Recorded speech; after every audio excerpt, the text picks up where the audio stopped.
सरकार येऊन जिल्ह्याची शांतता बिघडवण्याचं काम करते असं पंकजा मुंडे यांनी म्हटलंय। कोणीही आंदोलन केली तरी आपल्याला चांगलं काम करायचे असंही पंकजा मुंडे म्हणाल्या। काहींना दोन समाजातील शांतता बघवत नाही असं पंकजा मुंडे यांनी वक्तव्य केले। मी ओबीसींच्या संरक्षणासोबतच जरांगेंच्या आंदोलनाचाही आदर करते। शांतता बिघडवण्याचं कारस्थान यशस्वी होऊ देणार नाही असं पंकजा मुंडे यांनी म्हटलंय।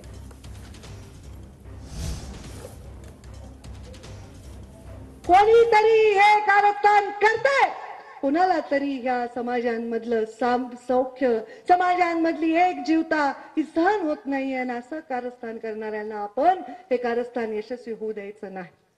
मी सगळ्यांच्या दुःखात सहभागी आहे। मी ओबीसींच्या संरक्षणाबरोबर मनोज जरांगे पाटलांच्या आंदोलनाचा आदर करते। सन्मान करून, प्रत्येकाला सन्मानाने बोलून, सन्मानाची भाषा करून जे मागेल ते सन्मानाने देण्याचं माझं कर्तव्य मी पार पाडेन। हा शब्द मी तुम्हाला छत्रपती शिवरायांच्या या महाराष्ट्रामध्ये माझ्या वडील गोपीनाथ मुंडेची शपथ घेऊन